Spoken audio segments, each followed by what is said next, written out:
Good afternoon, beautiful people. Welcome to another episode of Kiko's Freethinkers Forum. We're joined by a very special guest, a three-time guest for this episode 81, Spike Cohen. You may know him by now. I know my audience is pretty familiar with him. If you guys go back and watch episodes 6 and 17, it's been a little while, but maybe that's because we've done so many interviews between that time period. But Spike Cohen, is a documented libertarian candidate from the 2020 presidential election. He was the vice presidential nominee, and I don't know. We may ask Spike if he's even considering running for public office in the future, because I know there's been some buzz.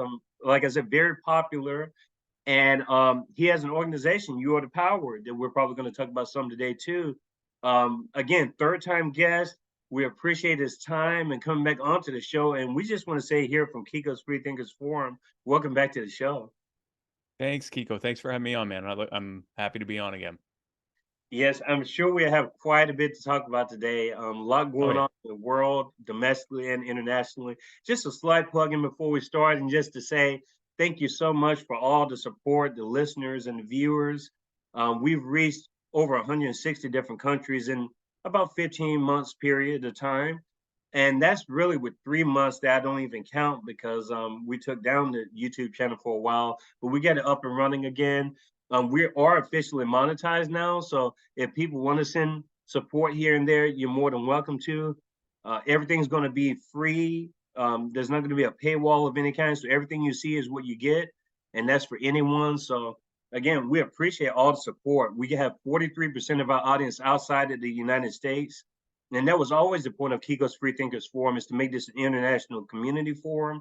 A lot of that may have to do with my background in politics and just foreign languages. And so we have quite a diverse audience, and that's greatly appreciated. We meet all different types of people, different walks of life. And that's the only way we can really make this something positive, informational, not clickbaity. And that's how we're going to keep it personally. And we get great guests like Spike to kind of enrich the process along the way. All I ask is to subscribe for free. Doesn't cost you a dime, just a little bit of your time. And remember, you can't unthink free thought. So let's start this conversation with Mr. Spike Cohen. A lot's happened since the last time we talked. I think it was Oh last yeah. year we talked the last time. I'm not even Yep. 100% Yep. sure. But let's start with You Are the Power. Since you have the shirt, I see you have it on there. I'm technically a member of You Are the Power as well. I Awesome. signed up once you told me to, I think after the second interview. But tell my Yeah. audience who may not be familiar with You Are the Power, what is You Are the Power, and what are some of the latest developments with the organization? Sure. So, in a nutshell, You Are the Power is an organization that looks for people who are being disrespected and abused by their local governments, and we help them organize them. We help organize them to get them the justice and the respect that they deserve. That's really what we do. And it's easier to go to the examples of what we do to, explain what exactly that means. Some of the more recent things that we've worked on, we currently our most recent one is we have a case in Georgia where a family. Right now, we're not saying any names because we're trying to work behind the scenes and see if we can get the government to do the right thing. Long story short, the family brought their infant daughter, 12-week-old daughter, they took her to the ER because she had some swelling in her legs. And it turns out that she more than likely has a genetic condition that unfortunately causes or one of a few different conditions that causes swelling and rashes and small fractures in the bones, and that's pretty unfortunate. Even more unfortunate is that the government decided to accuse them of abusing her. They had no evidence of it, but they still seized both daughters and are prosecuting them for abuse. The court is so far refusing to hear the testimony of the medical witnesses, the expert witnesses that say it's a genetic that it is either a genetic disorder or a couple of different possible medical disorders, and that there's no reason to think it's abuse. They're choosing instead to listen to the person that was on site at the ER who said, "Yeah, most of the time this is abuse." No paperwork, no documentation, just, yeah, most of the time when a kid comes in like this, it's because of abuse. And that is enough for them to, for the better part of 6 months now, alienate the children from the family and prosecute the parents. They refuse to let the children stay with family members or what they call fictive kin, which is like friends who would be willing to take them. None of that. They won't do it. They're with a foster mother or a foster family, and they seem increasingly withdrawn, and the daughter's condition, the youngest daughter's, appears to continue to get worse because she's not getting treatment for it that we know of. So anyway, we're working behind the scenes right now to see if we can get them the justice they deserve, and then if they do, then we'll celebrate that, and if they don't, we'll do what we do, which is blow them up and let the public know exact names of who's doing this to them. And we have done this many times with a bunch of other causes, and it usually results in them backing off. Just they don't want the public pressure. So that's one. Very recently, in just the past couple of months, in 3 different states, actually 3 different cities in 3 different states, 3 different charities. It was the exact same story in all cases. Gastonia, North Carolina, Columbia, South Carolina, and Clarksburg, West Virginia. You had local charities that were feeding people in need. And that was perfectly fine. There was no problem. There was no crimes being committed. There was no no loitering, no anything. It was just they would help people in need. And in all 3 cases, the city councils and the local police would threaten them with harm and with either jail time or removal of their charity status, or fines, or whatever else, if they continued to feed people who needed it. And so in all 3 cases, we got involved, and in all 3 cases, the local governments capitulated and backed off and are now allowing them to do it. So these are just a few examples of the kind of things we do. We've worked with eminent domain abuse cases where governments have come in and just taken someone's property so they can personally benefit from it, which is not what eminent domain is supposed to be used for. We've seen property seizure and bylaw abuse where governments will come up with a flimsy pretext to take someone's property, very often in violation of their own policies. We've dealt with corrupt local officials, including a sheriff that recently was indicted on the strength of a lot of the information that we were bringing to the public. We have police like police brutality cases where they try to cover things up and cover up the abuse that they've done. We work on a lot of different things, but they all boil down to the same thing. When a government refuses to respect someone as an individual human being, respect their life, respect their autonomy, respect their freedoms and liberties, respect their livelihood, respect their ability to make decisions for themselves. When we find out about it, we help them organize and help them get the help that they need until the government does the right thing and backs off. Going back to the Georgia case that you mentioned, and I understand you can't give a lot of details because it's a Yeah. pending situation. Is this government mandated? Like, how does that work? And is there anything on the books that allows the government to do this kind of stuff, or is this just complete overreach on the government's part? It's a combination of things. Some of it is overreach, and again, I don't want to get into specifics Right. on because if I say too much, then I'm giving way too much information, and it would be easy to find out who we're talking about here. But the bottom line is there are procedures in place with what happens when abuse is suspected.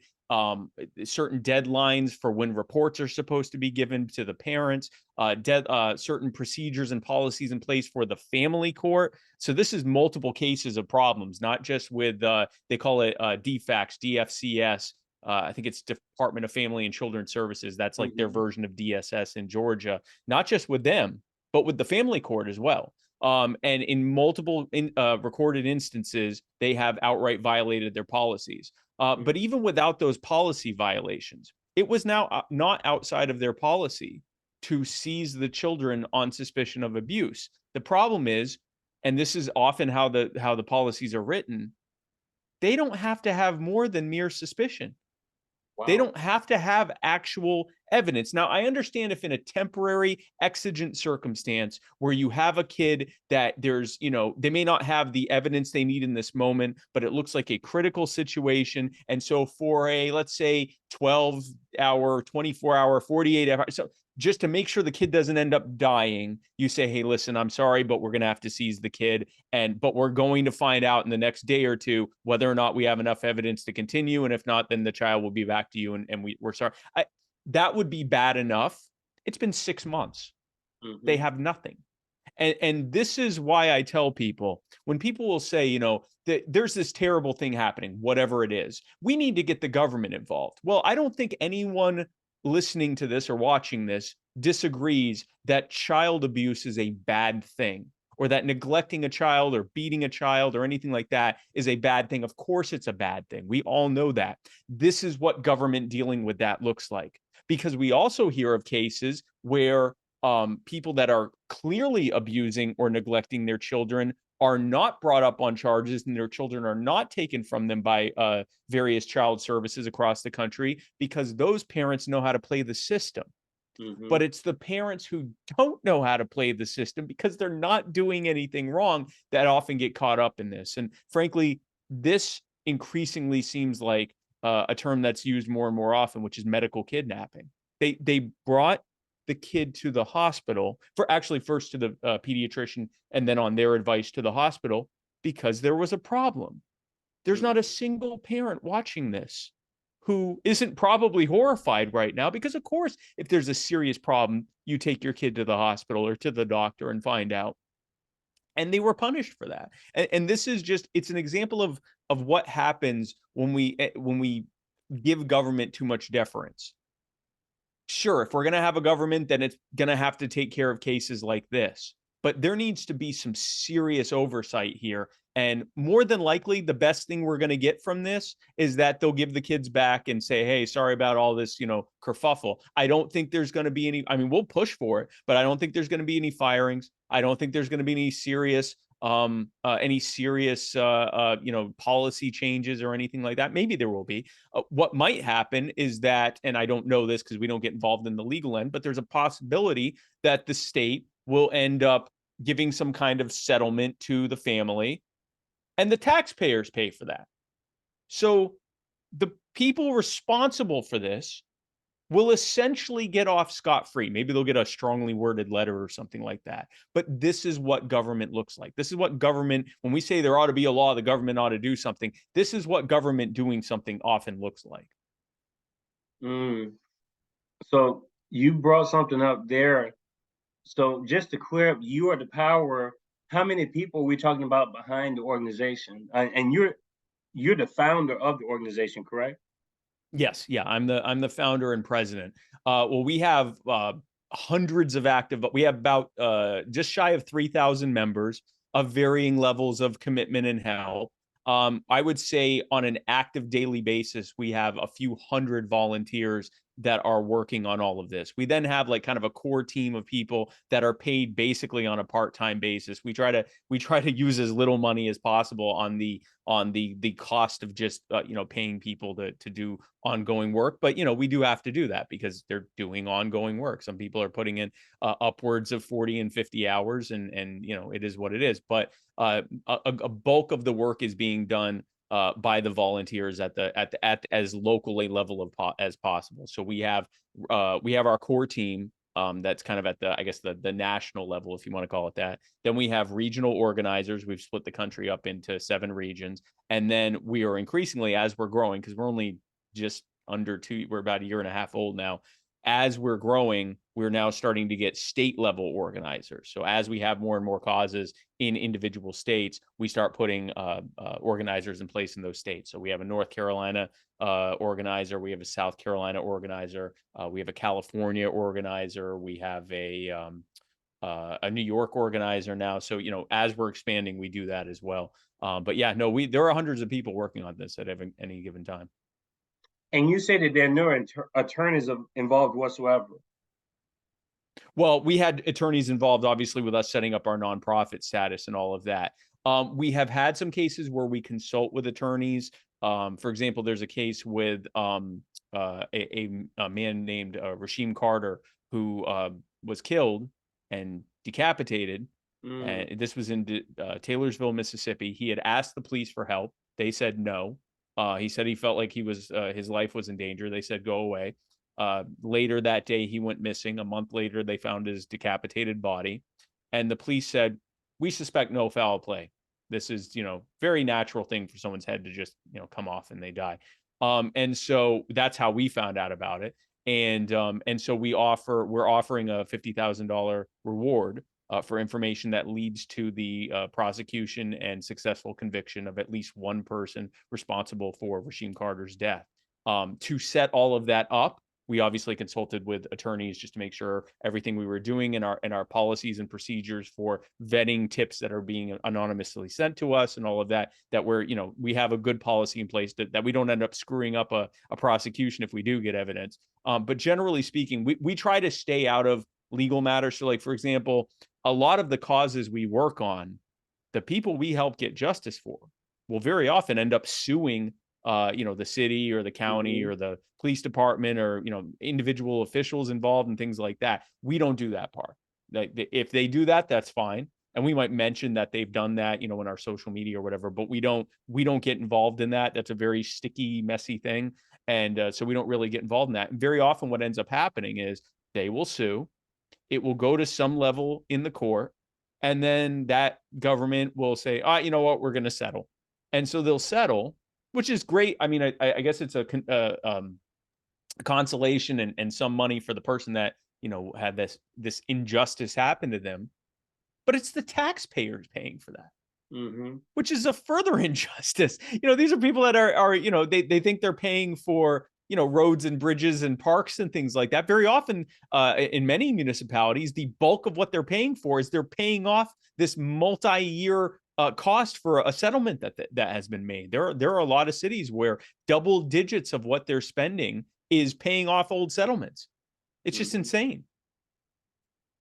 Yeah, we appreciate the clarity.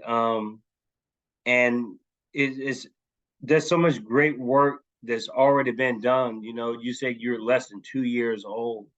Yeah. Uh, I know that there's one case, especially some of these cases are more elevated and I guess popular than other ones as far as like the public eye is concerned.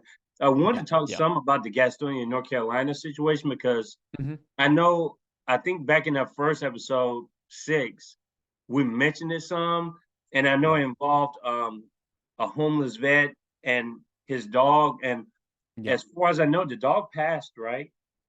Yes. So the police wrongfully arrested and assaulted, and this is all on. We helped get the footage of the body cam footage released because they fought like Hmm. hell to keep it from for obvious reasons. They didn't want people to see what happened.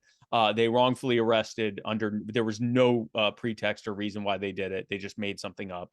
And they assaulted him. They assaulted his name's Joshua. They assaulted him, and his service dog, who's trained to stay around him, stayed Hmm. around him. Never attacked either of the officers, never got aggressive, just stayed around him. So they tased the dog. The dog runs away. The animal control lies to Joshua and says, "Oh yeah, we have her. We have the dog." They didn't even look for her. And then so she ended up unfortunately getting hit by a car. She kept going around looking for Joshua and ended up being hit by a car and dying as a result of that. And how is he doing? And is there anything going on with his case? Is that a closed case or is this ongoing? So from our standpoint, we've done everything we can. We helped get the charges dropped. They had these bogus charges; those got dropped. We helped kind of bring light to a situation, which helped. He had a friend of his set up a GoFundMe to help him with some of his expenses to help him get back on his feet. He now has housing. He's not homeless anymore.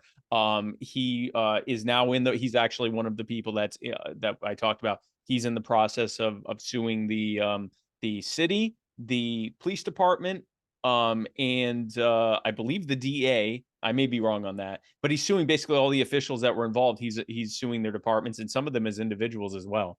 So Mhm. they're actually trying to get qualified immunity removed from that. because they were operating outside of the color of law, and should Mhm. have known what they were doing was illegal. So that's going on, and he's still fighting with that. But from our standpoint, we got them to back off enough, or helped to get them to back off enough, where he got the justice and respect that he deserved. And something from my audience, I don't even like to bring this up a whole lot because honestly, at the forum here, we kind of give people the benefit of the doubt. We're all people at the end of the day. But Yeah. what Spike's organization does is really important because it debunks a lot of these. I see a lot of good intended people, but they will say stuff like, well, this story is only big because it involves a black person. It's only big because it involves this type of person. Oh, But if yeah, you yeah, see these yeah. cases, it has nothing to do with that. It just shows that what Spike has explained is the deficiencies in government, the reasons why governments are so ineffective, and Yeah. especially like the police department. I don't know why with some of my friends, they don't understand that the police are an extension of this same system, this national Of, security, this of the government system. government, yes. It's like they want to pick and choose Yeah. what part of government they hold dear to them versus other parts of it. I'm like, the police is like a big part of that. You realize that, right? And so detailing these stories shows the injustice in the police department. I mean, it Oh, kind yeah. of goes all together. And so it debunks all these like, oh, because of this type of person. That none of the identity politics stuff has nothing to do with it. This is simple. This is human beings being exploited, and it's just you base it on the evidence, case by case, and that's exactly what's going on. And then those people start to question, well, maybe there is something to this abuse of power. You damn right there's something to it. Oh, they're absolutely. I actually, we as a point, as an actual, not necessarily a policy, but just generally speaking, we don't even mention their race or color. Hmm. Now, very often we're showing photos of them, or I'd more like to personalize it. It's not about this thing happened to a white person or this thing happened to a black person. This thing happened to Joshua Rohrer. Now he happens to be white, but this thing happened to him. This thing that was in Dallas happened to Rodney and Tamisha Jackson. Here they are. Here's them with their family. Now they happen to be black, but we didn't take this on because of their skin color or despite their skin color. We are individual human beings, and each one of us, irrespective of our race, our color, our sexual orientation, our gender, our age, our nationality, our employment status, like none of that matters. You have a inherent natural right to be respected as an individual human being by everyone. And we intuitively get this on, like, just in our day-to-day lives. The reason we're able to go out through the world and go and be in close contact with dozens, hundreds, thousands, sometimes tens of thousands of people in just one day, the vast majority of whom we have no idea who they are. We have no idea of their intentions, but typically speaking, we feel generally safe that nothing terrible is going to happen to us because we expect and in turn give a basic level of respect for people's individual humanity. We don't have to like them. We don't have to know what their opinion is on things. We don't even have to respect who they are as a person. We just have to respect that they are a person. So where we might, walk down the street and we don't care if we're stepping on ants or something like that, we don't treat people that way. And it's that basis of individual human respect. That is why we are able to thrive. That's why we're able to be happy and peaceful and prosperous, because we aren't in this constant fear of the other 8 billion people on this planet. And in the places where there isn't that human respect, places that have very high crime, places where they're at wars, people that are dealing with, gang violence or anything like that, it's the exact opposite. They don't have an expectation that they're going to be respected as an individual. And sometimes they aren't giving it back either because they're in this terrible situation. And you see people aren't thriving in that situation. They aren't able to prosper in that situation. They're not happy in that situation either. We all intuitively get that. You could say I could explain what I just said to a 7-year-old and say, the reason you feel safe is because everyone's respecting each other as people and we don't hurt each other because of that. And the kid would go, yeah, right. Like everyone gets this, but yet we often will put aside that expectation when it's the government. Now, and what's wild about that is it doesn't even, it's not like, so if a politician outside of his or her capacity as a government official, if he walked down the street and walked up to you and said, give me 30% of what's in your wallet, or I'm going to kidnap you and I'm going to put you in a cage. I'm going to take everything from you. I'm going to take your car. I'm going to take your house. I'm going to take everything. You better give me 30% of what's in your wallet. Mm. You wouldn't say, well, yeah, what am I getting in return? You'd say, get the hell away from me. Help someone, or you'd pull out a gun. I mean, you would defend yourself or do something that is commensurate with the fact that you're being robbed. When that exact same politician says, great news, everyone, we are increasing the tax rate by 30%, but here's all the stuff you're going to get in exchange. Now, some people go, yay, stuff. And some people go, well, I don't know. That's not really fair at 30% in exchange for that stuff. And some people go, the taxes are too high already. No one's saying, hey, stop, thief. Because we have this weird thing where if they're behind the dais or behind the podium and they're the government, now it's suddenly a completely different thing. But it shouldn't be, because the government is just people in buildings saying things. And because it's the magic government building and they've got the magic government title and they're writing on the magic government paper, we set aside our expectation for individual human respect. So in everything that we do, in every cause we bring forward, in every case that we work on, in all of our messaging and all of our social media, it all boils down to one thing. Whoever you are deserving of respect as an individual human being. You are expected to respect the individual humanity of other individual human beings. And in turn, you have a reasonable expectation that they will also respect you as an individual human being, no matter who it is. Absolutely. You mentioned some things there, and I think I will get some of your positions on this developing situation or developed situation. And what I'm referring to is Javier Milei's win in Argentina as president. I have a lot of questions about this. I know the audience, I have libertarian leanings, which are pretty documented, but I always come in with a lot of skepticism, because just like with government, politicians, or anything, you always have to go in with a decent dose of skepticism. And absolutely, especially when they're running for office, you absolutely have to have that. Yes. There's some red flags that pop up to me, but I don't want to speak for anyone else or yourself. But I'm just, the reaction between a lot of the libertarians I follow seems to be overwhelmingly positive towards Javier Milei. I'm just sitting there like, I don't know. I have my thoughts about it. I have experience with Latin America because I obviously study Latin America. It's literature anyway. Argentinian a little bit. The Southern Cone, that's not really my area of focus, but I know enough about Argentina, its politics and its history and literature, to kind of get an idea of what that landscape is down there. But the way the headlines are, that was one of the biggest concerns. They described Milei as right wing. He's Trumpian-like. Yes. He's been described as an anarcho-capitalist. He's been described as like so many different things. I'm trying to figure out like, what is it exactly? I've listened to some of his interviews, and people are like taking sound bites from what he's saying, and I think almost applying it to like a different circumstance, a different like a U.S. Everything has to be U.S. centered, and the whole point of this forum is to make it like a global forum. Like the U.S. is very important, obviously, in this jigsaw puzzle, but it's not. People here have a tendency to make everything about the United States, and the rest of the world's like, okay, they're over there, we're over here. And I'm like, that's not how it works. But I'm just curious, what was your first reaction when you heard of his victory? And what do you anticipate in his presidency?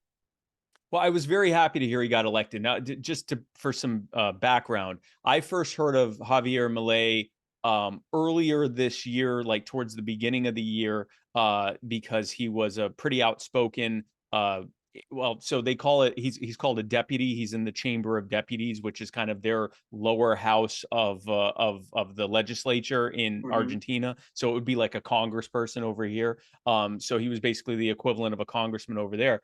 And everything he was saying was doctrinaire ideological libertarianism, and Mm-hmm. it was being well received. And then I think either just shortly before or just shortly after I heard of him was when he had decided he was announcing that he was running. Maybe he had already announced, but that was when I was first hearing of it. And I thought, okay, so this guy's already elected and he's running for president of this country, which and I knew Argentina had a long and sordid history of authoritarians from every stripe, socialists, so-called conservatives, Peronists, which you're Oh yeah, probably aware of this. They're sort Peronistas. of like a center left on some things and center right on, but very, very authoritarian, They would be populist. socialists.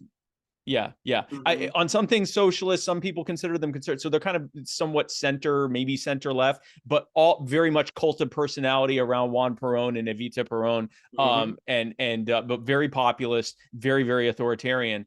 And here's this guy saying things like most of the government shouldn't be here. Politicians are literally just scamming you to create jobs for their friends and their cronies, and they're sticking you with the debt with interest. And the reason the cost of living is going through the roof is because of what they're doing. It was just, pure libertarianism, at least what he was saying.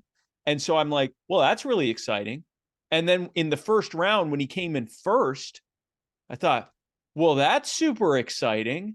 And then in the second round, where he barely just all but tied, came in second, and then the one who didn't make it past the second round endorsed him, and I thought, well, that's really exciting. I'm waiting for the shoe to drop, right? Like we've Mm-hmm. seen other libertarian, or libertarian sounding officials who get super close to getting a raise, and then they don't. It's just something happens where they don't.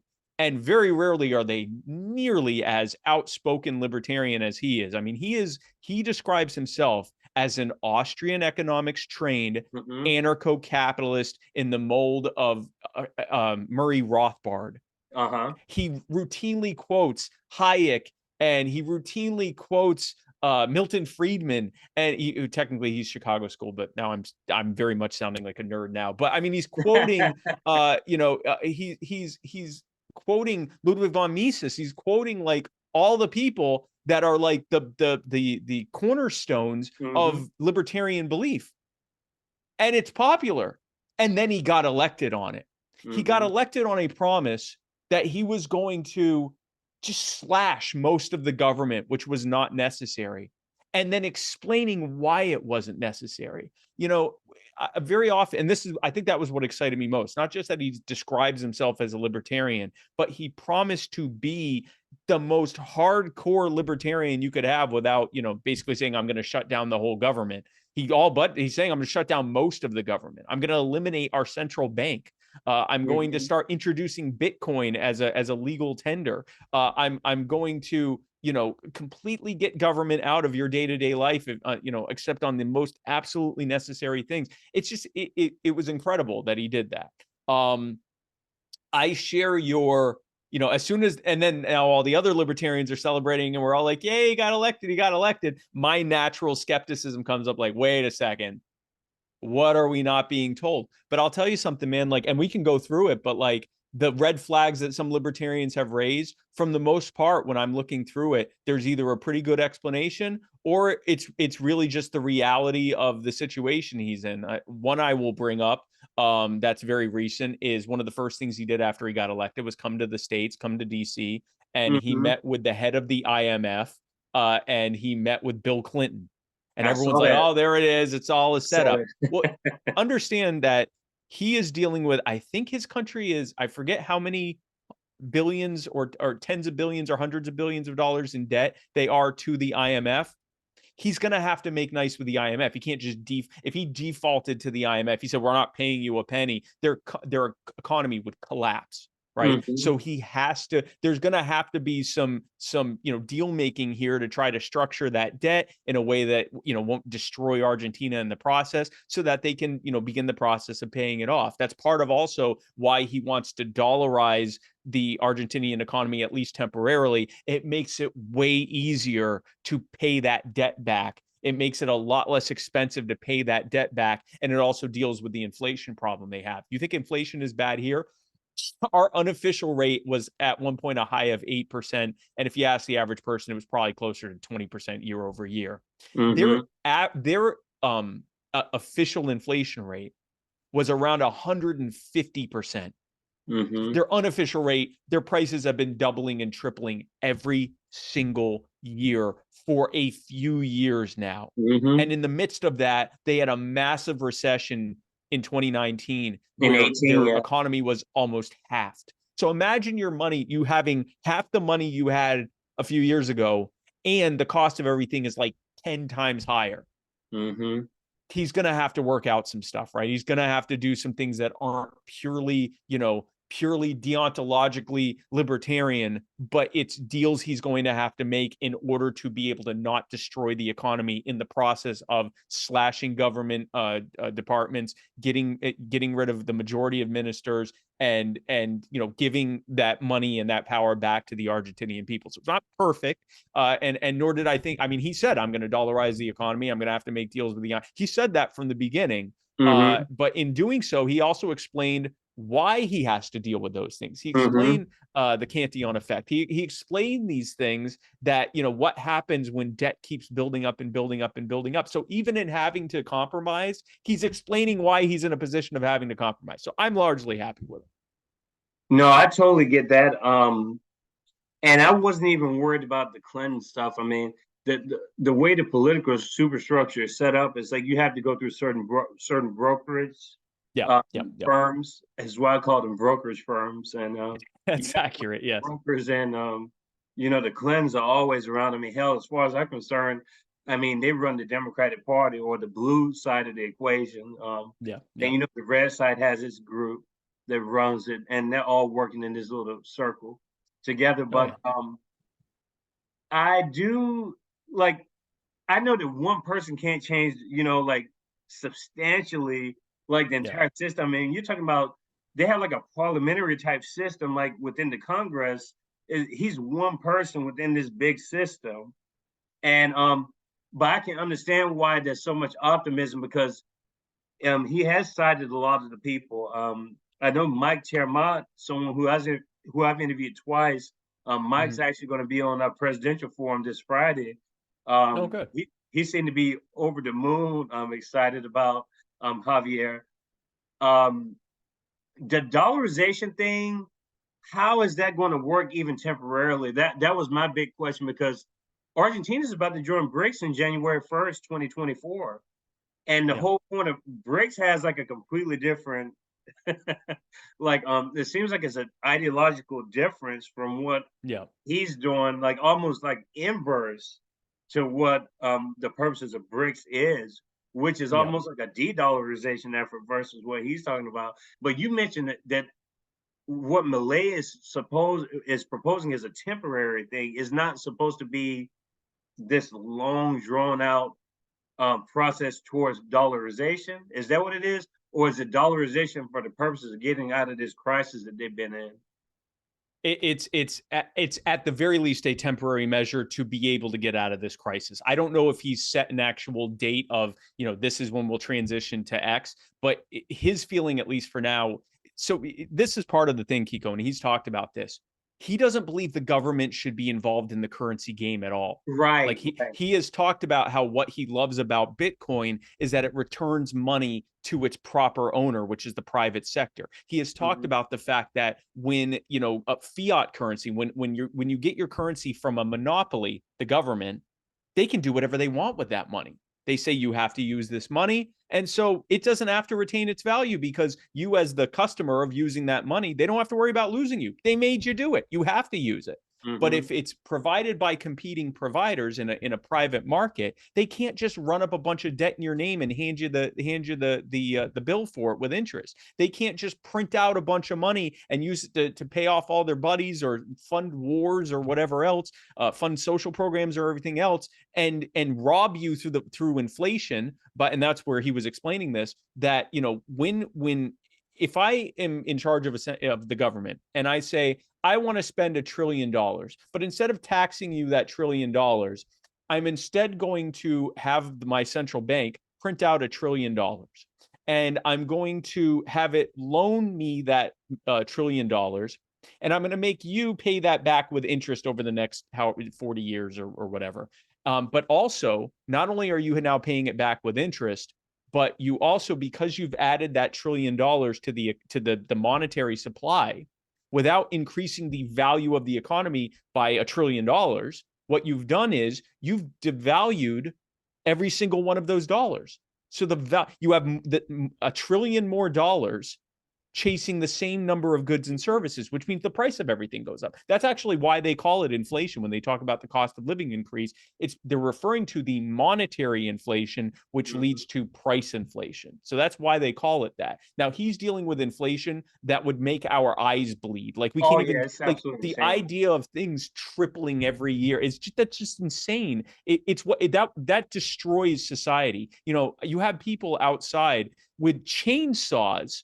That's like the official symbol of Mileiism there is chainsaws. And they're, you know, the main thing is we're going to take a chainsaw to all these departments. But there's an implicit threat there. Like they're mad. The fact that this guy was able to say what he was is because these people are angry. The next step is, okay, we'll have to, you know, bring out the guillotines. Like that's how angry people are right now. And so the idea of dollarizing, at least for now, is, okay, step one, get our government out of currency. Step two, we get to a currency that comparably is far more stable, at least for now.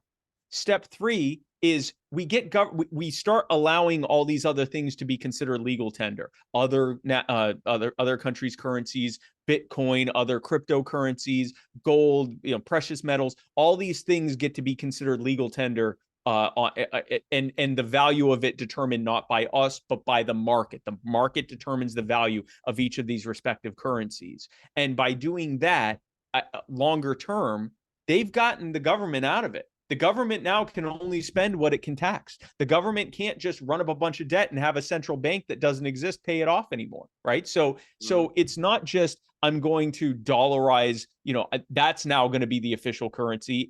That's going to be the main currency we're going to be relying on, but it's going to be that pretty much any currency you want to use, if the market supports it, then you can use that currency. And that will allow the mess that previous Argentinian governments or previous administrations have made, they won't be able to do that again in the future. So it's a longer term way of making sure that this mess never happens again.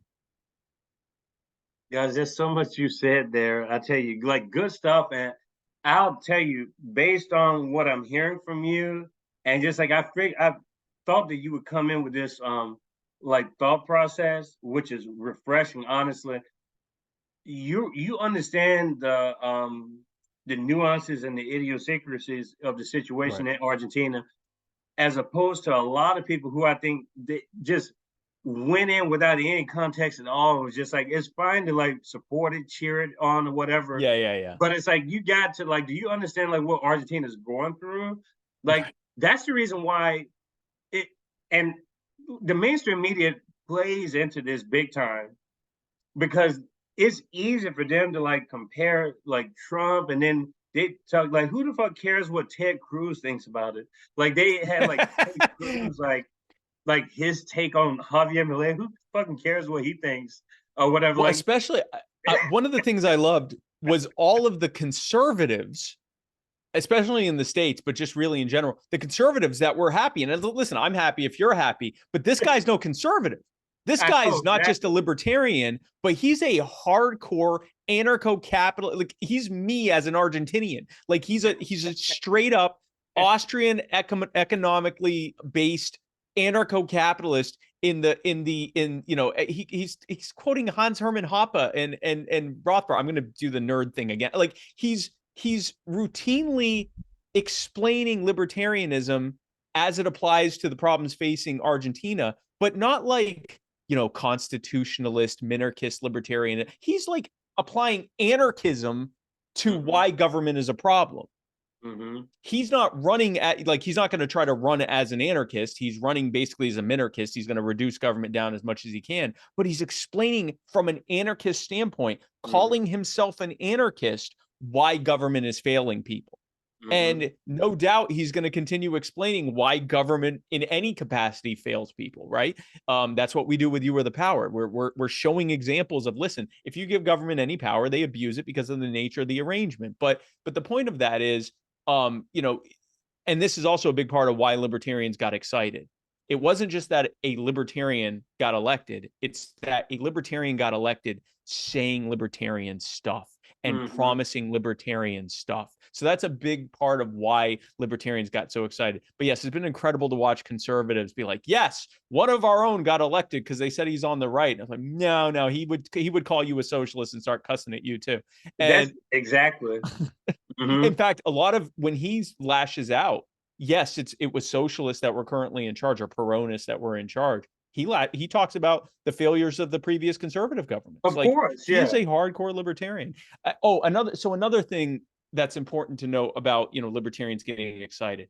Our election victories are far and few between. And so, yeah, if someone gets elected the president of a country, I believe this is the only self-described libertarian to ever be elected president. Donald Trump once said, I'm somewhat of a libertarian, but that's not real. There is one thing that Trump and Milei share in common. They completely throw out the rules of respectability and the so-called decorum or any of that. They talk however they want to talk. And the other thing that they're really good at is controlling the narrative and understanding what's going to get their supporters fired up, and at least as importantly, and probably more importantly, know what's going to get their opponents fired up. They know how to get their opponents so worked up into a frenzy that they make stupid, amateurish decisions because they're not thinking logically. They're emotionally reacting. They are viscerally angry at this person. They hate this person, and it brings out the worst in them so that now Milei or Trump can turn around and go, this is who your alternative is if you don't vote for me. Look at these people. They're insane. Like that's what they're good at. They are good at getting their base fired up. And then what happens is when their opponents are constantly attacking them, very often unfairly, their supporters start defending them against these unfair accusations and the fair ones. They get conditioned over time to just knee-jerk defend their person against any criticism. So like when I show up and say, yeah, that stuff about Trump grabbing a woman and stuff like that, like whatever, we knew who he was before he got elected. Like he's a rough guy. He's going to talk rough, right? Like it is what it is. I'm more concerned about the fact that he ran up $7 trillion in debt, and he was the guy behind 15 days to slow the spread and gave Anthony Fauci everything he could possibly want, criticizing countries that didn't lock down. He said he was going to protect the Second Amendment. Instead, he introduced more gun control regulations than the last 4 presidents before him. He actually made Obama look good on guns comparatively. He went to the ATF and said, yeah, those times that Obama told you not to ban that, yeah, ban it instead. Do it because I told you to, right? Like, how do you make the ATF worse? So when I say that, his supporters knee-jerk defend. They often don't even know what I'm talking about. They go, well, yeah, but if he hadn't done that, the media would have said he was bad. The media is going to say he's bad anyway. And if he does terrible things because of fear of the media, well, what the hell do we need him for? Like that was the whole thing, was that he wasn't going to do that, right? But the point is, they will defend him because they've been conditioned to defend him against very often unfair stuff from angry, visceral people who are upset at him triggering them. Milei is good at that too. That's where the similarities end. And on a policy standpoint, Milei is on a completely different level compared to Trump. And honestly, to me, there's not even that is, again, is a U.S.-centric mindset. People who are jumping even to that comparison with Milei. Yes. Because if you follow a lot of Latin American politics, that's a typical Latin American politician. The way things are done in Latin America, there's always this big personality behind the people. Yeah. I mean, this goes way back in the traditions. Milei is just another part of that tradition. He's the next one. He just happens to be one of the first self-declared libertarian, this president. He's no different than the socialists that were before him in other countries or anything. I mean, they all have this way of willing and dealing, and the people here in the U.S., our politicians aren't like that. That's why people are so shocked when Trump was saying what he wanted to say. But I'm like, that's so common in Latin America. People do that stuff all the time. But I'm curious, we have a little bit more to talk about. I wanted to talk about Ross Ulbricht. Ross Ulbricht, because Yep. a lot of people don't know about Ross's story and the Silk Road, Mhm. and it's concerning that it seems like there's more libertarians that make this story prominent compared to other Yeah. political blocs. And why is that exactly? Well, Ross Ulbricht is a libertarian. He's a self-described libertarian and lived his life as a libertarian. So that's the big one. But it also Ross's story, and I'll get into that in a second for those who don't know. It is the thing that libertarians warn against. That if the government wants to, they'll just frame you up and throw you in prison for the rest of your life, even though they don't actually have a reason. So Ross Ulbricht created something called Silk Road. And this was in the late 2000s, mid to late 2000s. He, as Bitcoin was emerging, he said, you can use Bitcoin anonymously, or at least if you don't disclose your information, you can use it anonymously. We could set up an anonymous website, kind of like an eBay, where you could sell anything you wanted on it. And if people use VPNs when they're using Silk Road, you wouldn't know who they are. So it would just be a completely private from stem to root.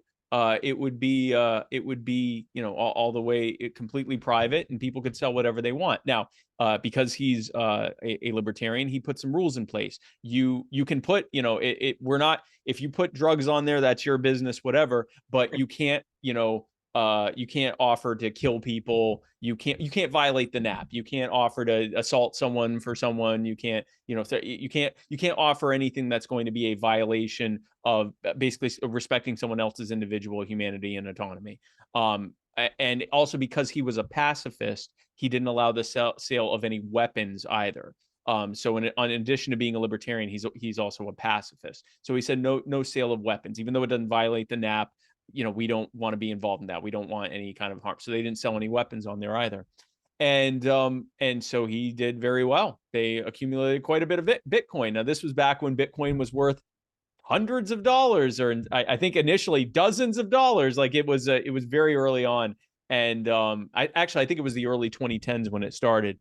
And so he in a very short period of time amassed quite a bit of Bitcoin with this very helpful tool that people had. And a lot of people have talked about the fact that every time a drug was sold there, it was someone not having to go to the rough part of town and walk up to a gang member and get it. They just had it shipped to them anonymously. Every time someone bought anything on there, and the majority of things that were on there were, like perfectly legal, normal everyday stuff, like what you would sell on eBay or buy on eBay. But anytime someone did buy a drug, it made that whole situation far safer because you could, you weren't having to go to cartels and gangs to get it, right? You weren't putting yourself in danger. You didn't even have to leave your home. Also, because you could review someone, if you went on and they had really good reviews, you knew it was likely that your product was safe, right? So that was an example of how it was not only a perfectly moral and just thing, it was actually harm reduction as well. So of course the FBI goes in and they arrest him on multiple counts of every single crime that was committed on there. Now, if they applied that to Mark Zuckerberg every time someone sold drugs using Facebook, or now to Elon Musk, or back then Jack Dorsey with Twitter, or any of the people that own any of these other social media platforms, anytime that anything illegal was sold on there, they'd all be in prison for the rest of their lives. Now, they knew their case wasn't going to stand up well in the public, so they framed him. They said, they just made up a completely false allegation that he had ordered a hit on someone else. They had no evidence. They had no real evidence of it. They had a journal entry that they could have created themselves. It was like an online, or like a text file or whatever. And they said, "Oh yeah, this was his note. He said he hired a hit person to kill the hitman to kill this person." That person, the supposed victim, said, "I don't believe that at all. I support Ross. They should let him go. I don't think he ever did that." So only they said that. That whole charge was completely thrown out by the judge. They said, you have no evidence of that whatsoever.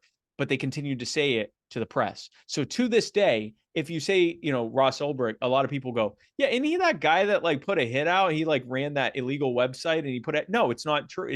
That was completely debunked. But that was part of what they needed to do. Every time I talk about Ross, here comes some schmuck to tell me that he tried to kill someone. And so his attorney was not allowed to call witnesses.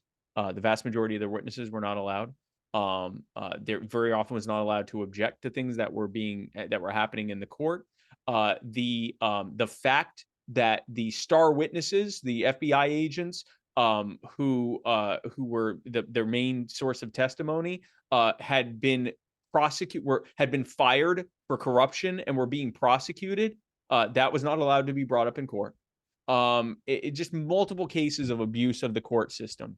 And if I recall, I believe that I may be making this up, but I believe that in this case, the jurors also weren't allowed to consider a lesser sentence, even though that's not a real thing. Jurors can always do that, but they were told that they couldn't.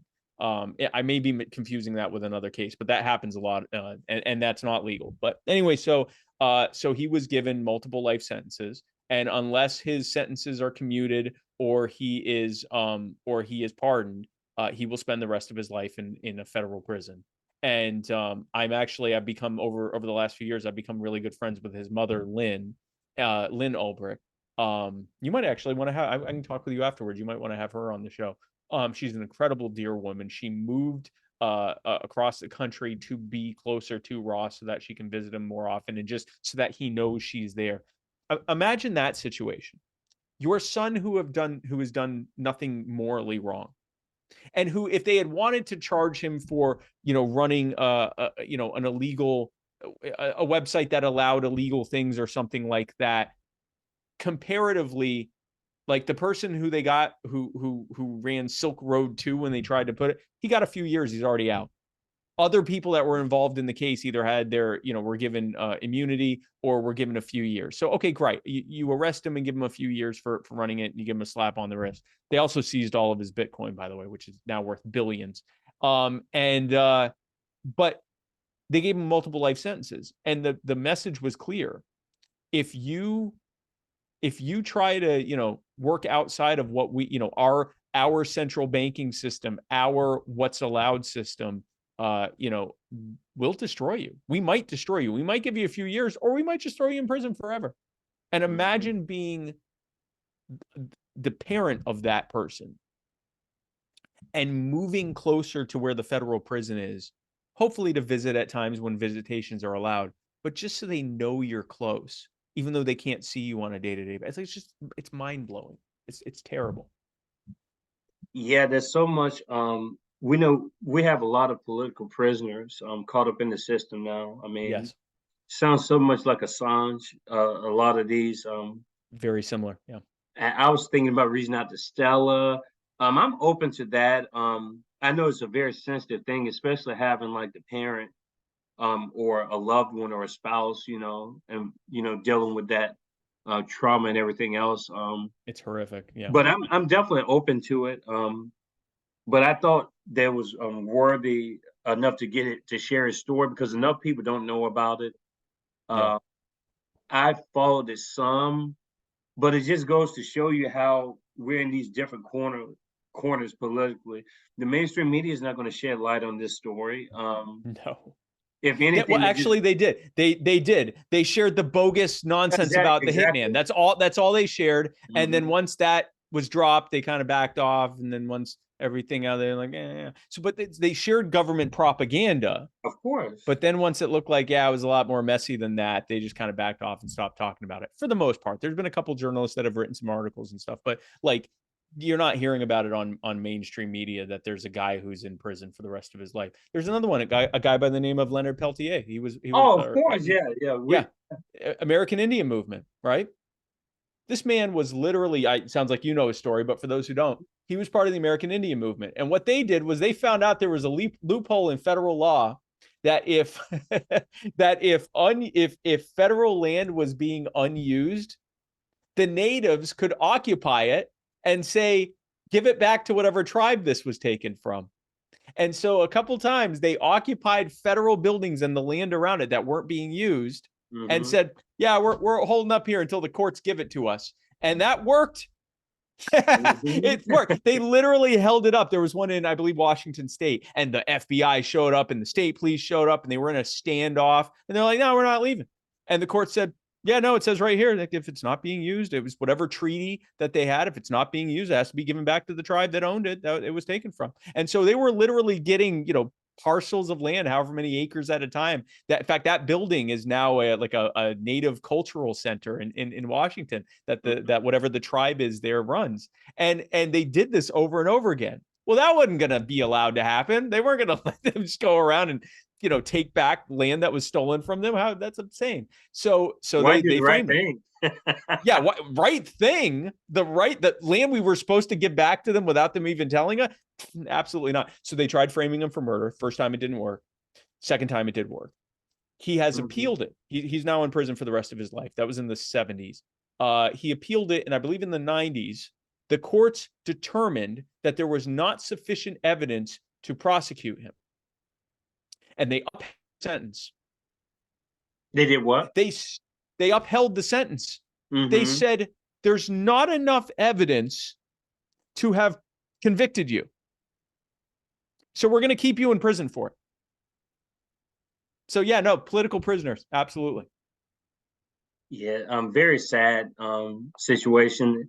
Gives me just and not just me. I know a lot of people, they ask why people aren't involved in all these 1 year, 2 year, 4 year cycles and stuff. And I think the answer is pretty clear. It's not that these people, most of the people who don't vote, honestly, are some of the most politically conscious people I know.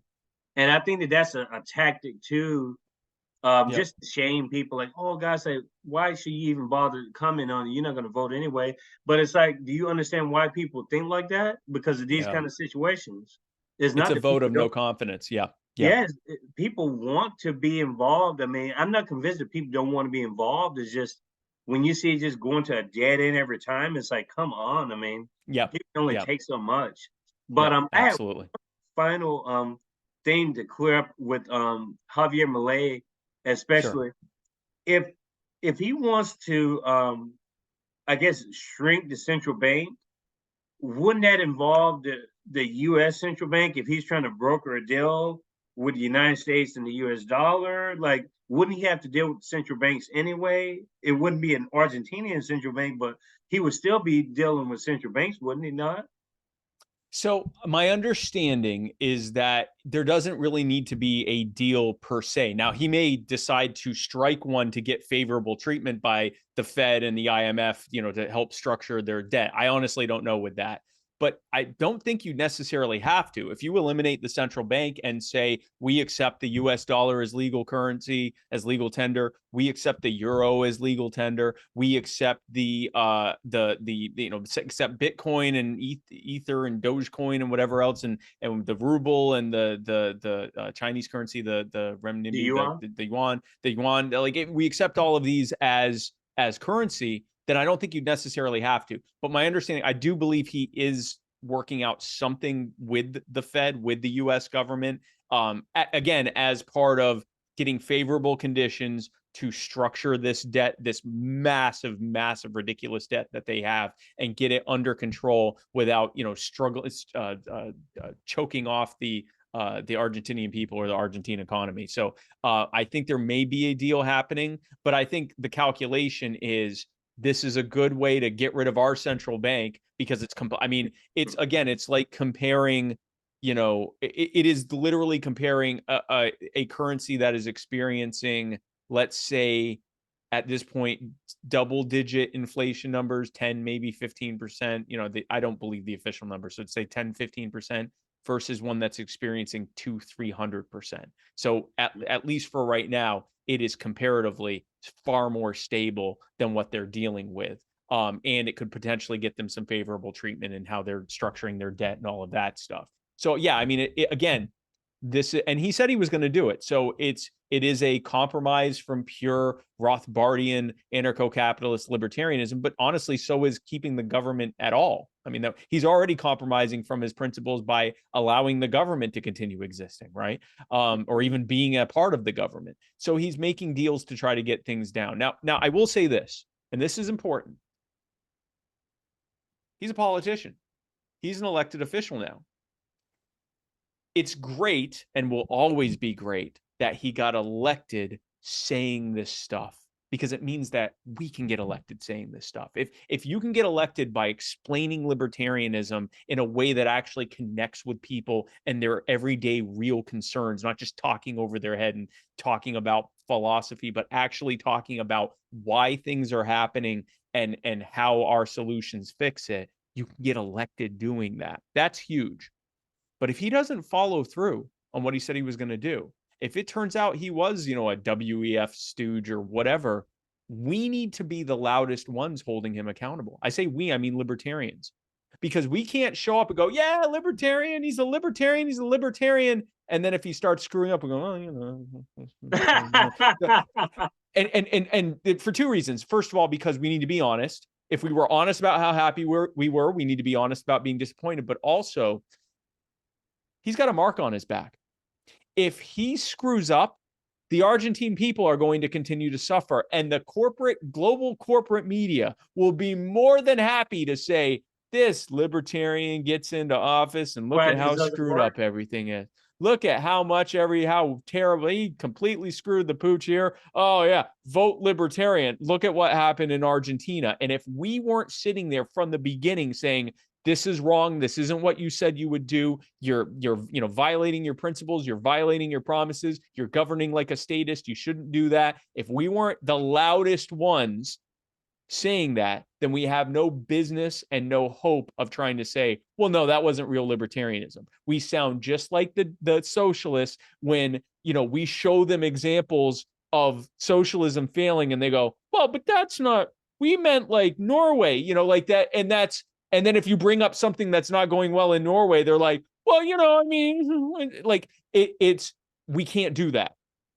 We're used to not having to worry about that because it's rare that we have elected officials. But now that we do, we need to practice our accountability muscle. We have to work out a muscle we don't have to use very often, and it's holding our elected officials accountable. So I will be the first one. If he shows up and he's just another populist politician, and I will call balls and strikes. If he does a good thing, I'll say it's a good thing. If he does a bad thing, I'll say it's a bad thing.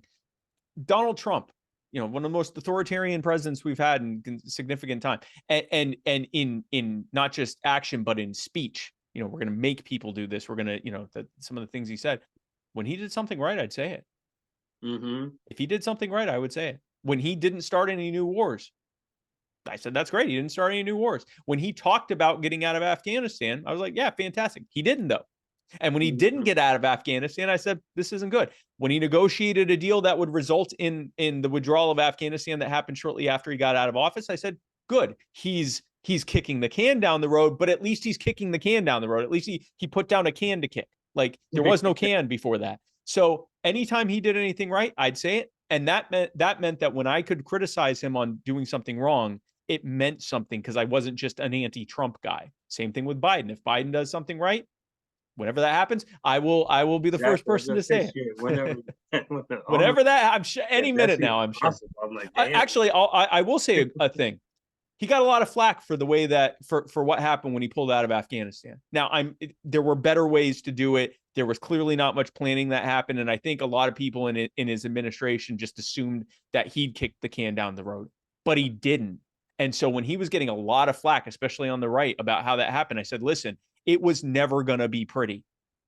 Could it have been done better? Yeah. Should he have been telling the Taliban where our position? No. But it was always going to fail. And he knew that there was no Afghan national army. There was a bunch of Taliban people that were taking a paycheck every week. And so when the paycheck stopped, they went, okay, off with the Afghan National Guard hat, now on with the Taliban hat, whatever, off with one label and on with the other one. We're now the Taliban again. Like, it was already the Taliban, right? So, but I gave him credit. He stuck with it. It wasn't done the best. I'm sure he wasn't getting a lot of help from the Pentagon and the State Department, but he did it. He insisted. He knew there'd be a hit to his credit and his reputation, and he said, "We're getting out of this war." I gave him credit for that. Well, yeah. Well, yeah. I guess I don't know what kind of credit it was, because I believe that people like him, these insiders, 50 years in the freaking. I'm trying my best not to curse because I cannot stand Joseph Robinette Biden. I mean, it's very obvious. Man, Yeah. this fucker, I'm telling you, he makes my blood boil when people talk about. Oh yeah. But I believe that they already foresaw like the Ukraine developing with Russia. I believe that they already knew. He knew, it's like, well, hell, if I can get out of this one, I can get into another one just as easily. Very Um, possibly. so Very, very possibly. it's like, yeah, just pull out to go back in. But I do you have a few more minutes? Because I have one burning thing to mention to Yeah, you. yeah, yeah. I can do one more question. Yeah. But, so I interviewed Christina Tobin a few days ago from Free and Equal Elections Foundation. She's Yep. the founder and the president. And I mentioned to her how you were completely unaware of the 2020 presidential debates that they hosted, Free and Equal Elections. They've done it for Yeah. 15 plus years now. And she confirmed that that was all on Joe Jorgensen. She confirmed that herself, and she actually told me, like, I think towards the end of the interview and after the interview, Kiko, you got me to reveal a lot of information. I'm like, well, that's good because people know, everyone knows what's up now, That's what's because supposed to happen. Yes, yes, you were yes. up front. You were like, hell, they have nothing to do with me. You know, that's all on Yeah. Joe.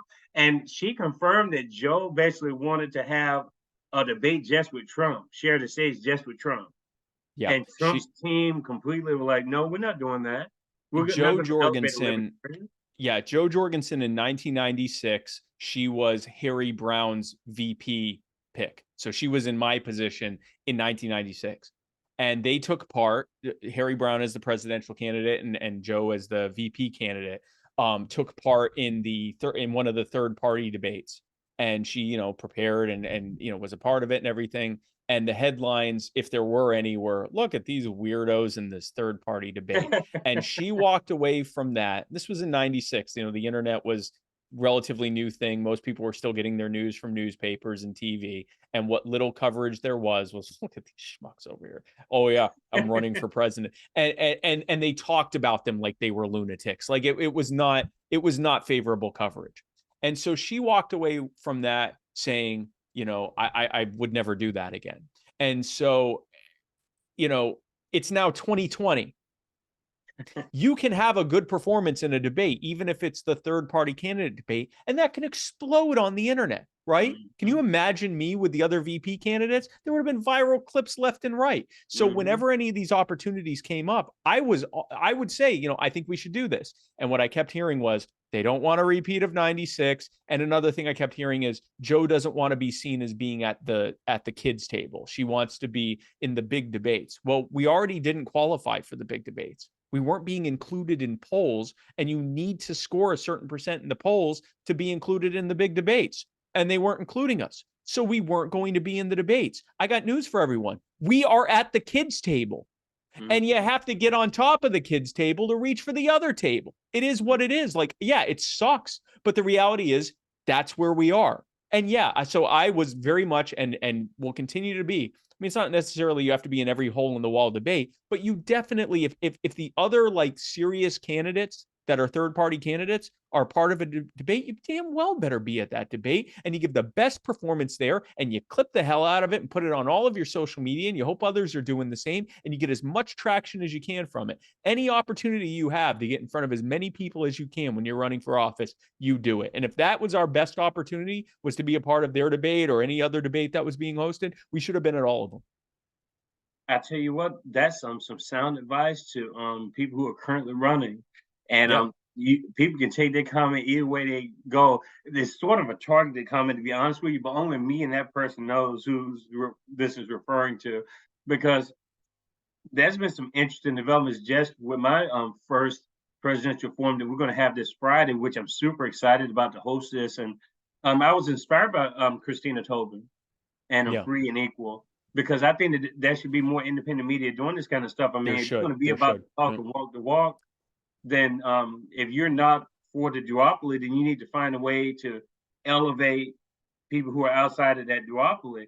But what I see with a lot of YouTubers is they say one thing, but it's like they completely all they talk about, their whole content base is about Democrats and Republicans. Everything they talk about is Democrats and Republicans. And I said to myself, so how you actually doing anything to affect the system? You say that you're not into electoral politics. You say that Yeah. you don't want to kiss the duopoly's ass, but yet all you dedicate, whether it's negative or positive, Yeah, all yeah, you yeah. do is talk about the duopoly. So that sounds a lot like the mainstream media.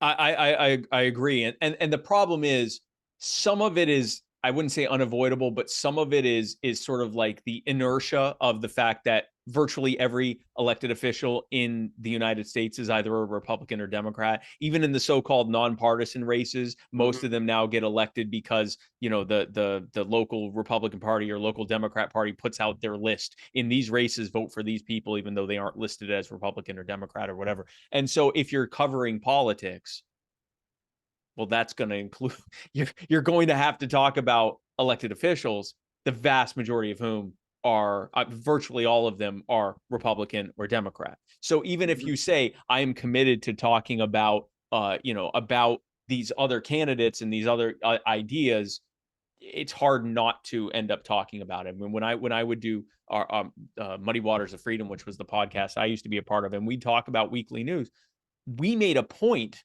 of talking about libertarianism and libertarian Mhm. candidates and libertarian part. But like when we talk about current events, even though we're consciously making sure to talk about libertarians as much as possible, at least 2/3 to 3/4 of what we talked about was Republicans and Democrats, because Mhm. there was nothing we could do. We would talk about the people that were actually affecting the news, and then we'd often give like a candidate for a libertarian candidate's take on it to at least include that. But you know, it's just it's a difficult thing. But yeah, no, eventually, if you're not careful, you just become an edgier extension or an edgier version of the mainstream media. It's Mhm. hard to avoid, and so you have to really make a point of avoiding it. Mhm.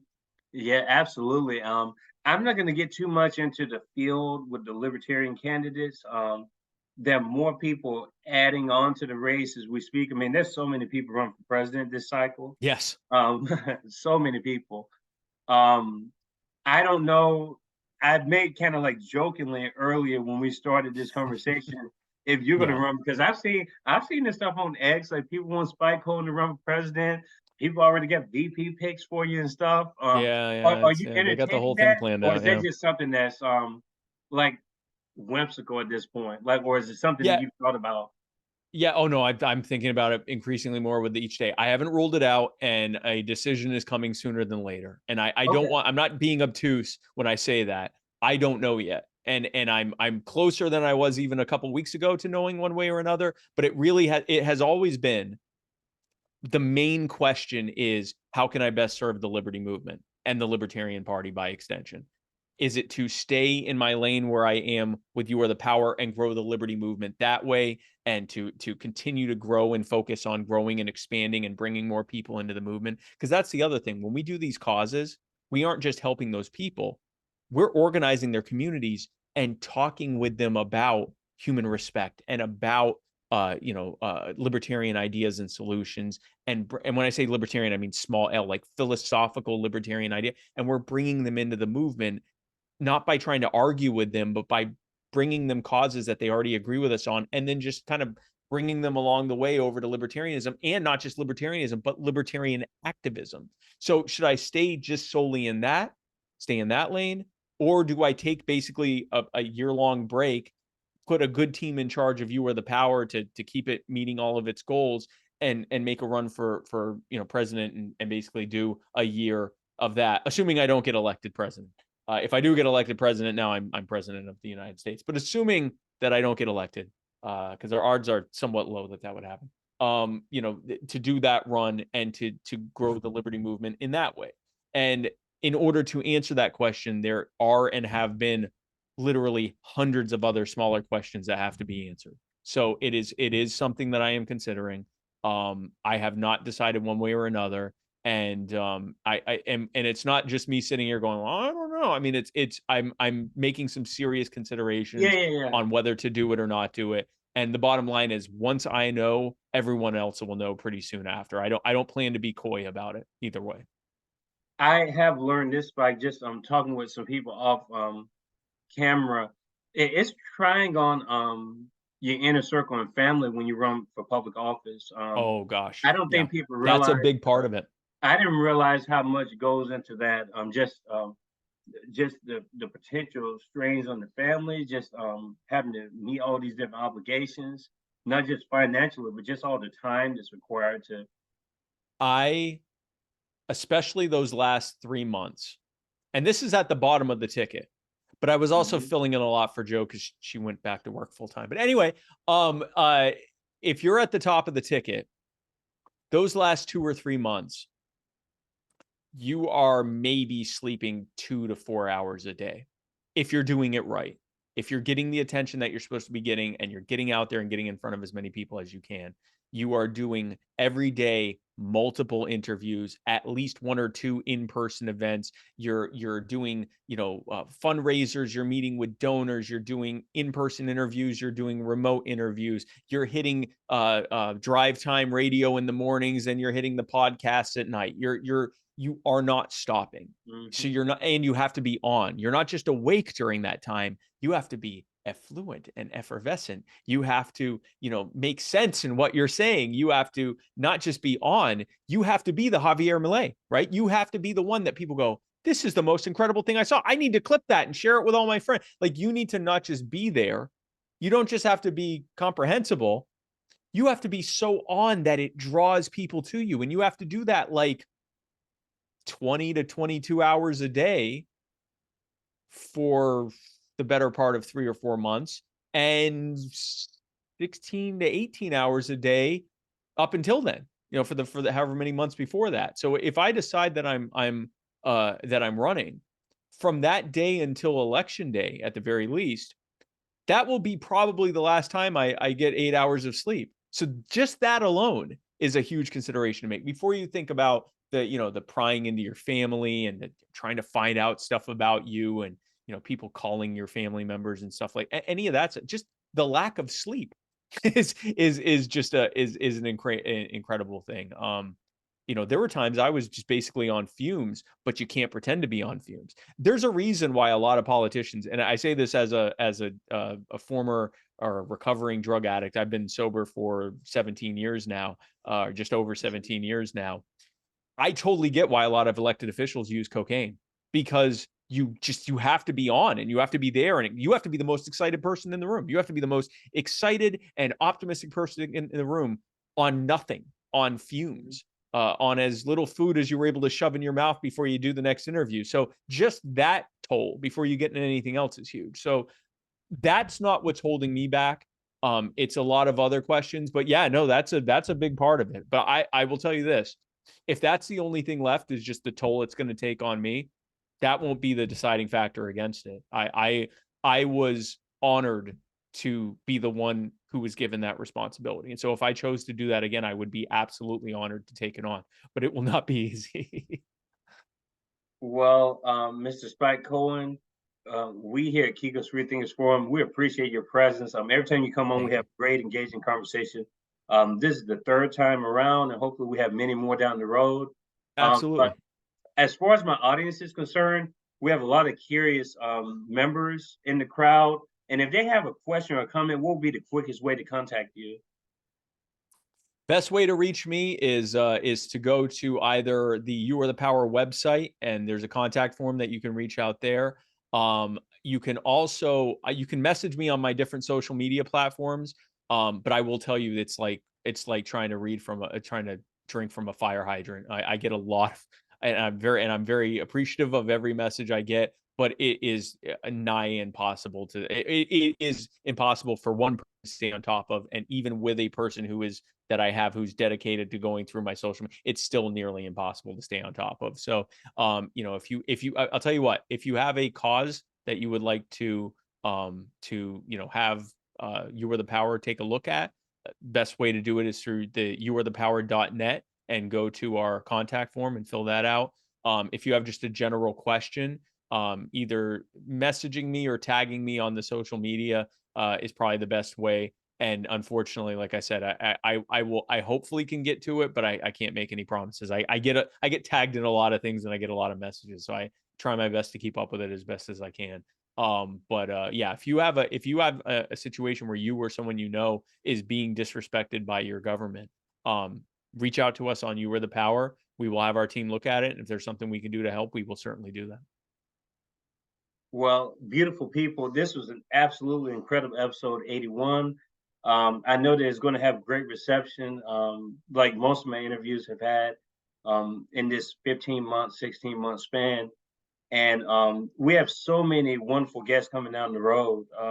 I can't tell you, we have at least 25 interviews between now and February just already booked. Um, just a plethora of people, like politicians, activists, professors. It doesn't matter really. You don't know who's going to come on here.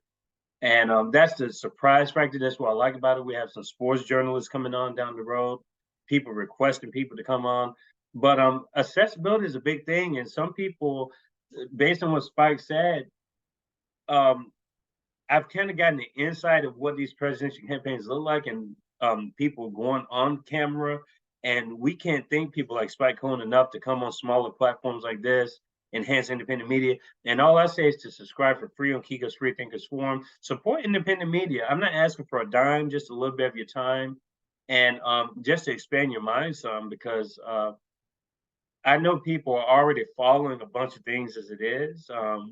You can get your little fix in or whatever. You do your thing. You watch your reality television.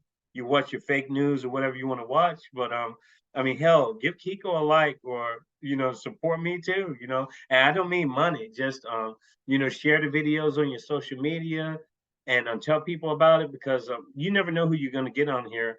And I want to just say again, Spike, thanks again. This episode 81 is going to be great. I can't wait to listen to it. It will release tomorrow. And I'll send you the video once it comes out. Very good. I appreciate it. Thanks, Kiko. Thanks for having me on, man. As always, it was wonderful. I can't wait to talk to you again. And beautiful people, enjoy the rest of your day. Cheers.